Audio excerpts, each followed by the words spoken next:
Amsterdam, February 2005. The runways at Schiphol Airport stretched into the misty night like dark rivers of light.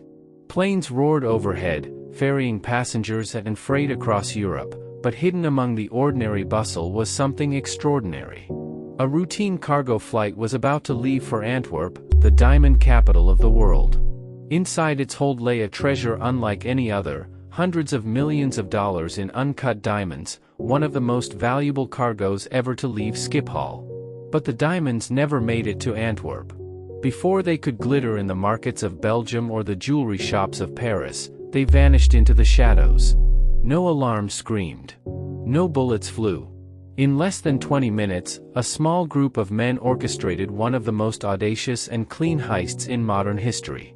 This isn't just a story about theft.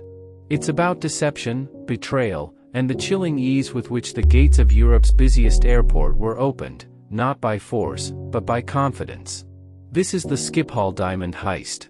Schiphol Airport wasn't just an air hub, it was a pipeline for wealth. On any given week, planes carried luxury goods, high-value electronics, pharmaceuticals, and, most coveted of all, diamonds. Amsterdam and Antwerp formed the beating heart of the European diamond trade. Antwerp handled about 80% of the world's rough diamonds, and shipments often passed through Amsterdam's airport under high security. The diamonds in February 2005 were special. They weren't polished stones ready for retail. They were raw, uncut, and untraceable. Unlike polished diamonds, which could be cataloged and tracked, rough stones could be cut into smaller gems, disappearing into the bloodstream of legitimate trade. Once cut, there was no way to prove where they came from, or if they were stolen. Someone inside the chain, an airport worker, a diamond courier, or someone with access to the manifests, leaked information. The shipment was larger than usual. The handlers were experienced, but routine creates weakness. They relied on armored trucks and timing, not unpredictability. And this was exactly the flaw the thieves exploited. The target wasn't the diamonds themselves, it was the predictability of the system. To walk into Schiphol, you needed clearance. To approach a cargo plane, you needed more than that, you needed to look like you belonged. The thieves understood this perfectly. Guns would not open gates. Confidence in uniforms would. They acquired KLM uniforms, the iconic blue jackets of the Dutch airline. Whether stolen, fabricated, or provided by an insider has never been proven. They also carried what appeared to be authentic airport badges. They studied the flow of vehicles, the timings of security patrols, even the rhythms of radio calls. They noted when security trucks left the vault, when the gates opened, and when handlers were most vulnerable. The night of February 25th was chosen with care. Fog clung low to the ground, masking details at a distance. The airport was busy enough to disguise movement, but quiet enough that few would question a lone cargo truck. The thieves rolled up in a stolen KLM-marked vehicle. To the guards at the gate, they looked like another crew.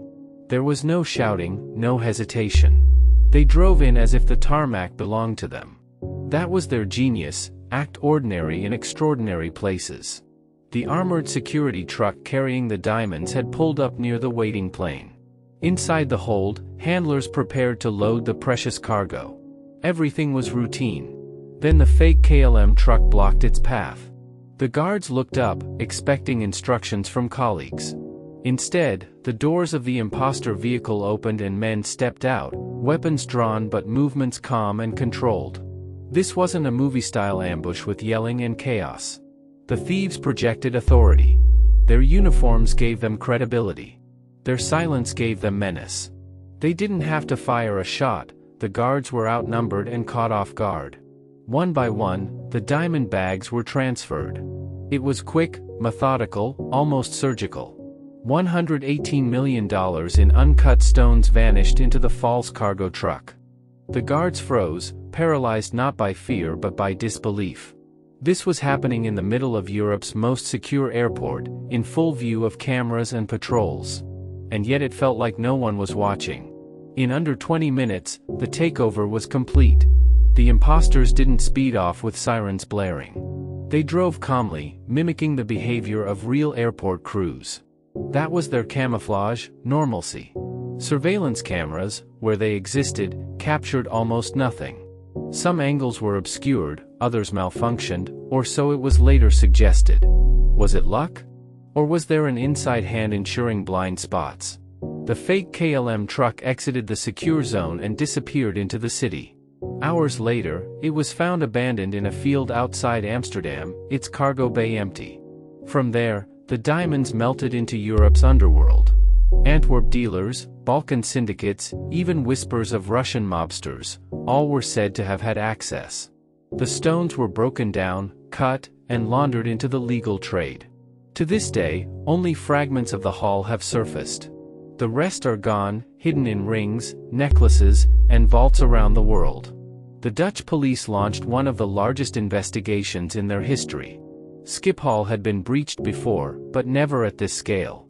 They suspected what seemed obvious, an inside job. The attackers had known too much: the timing, the location, the size of the shipment. Arrests soon followed. Several men with connections to Balkan gangs were taken in. Their names leaked to the press, but the evidence didn't stick. Most were released within months.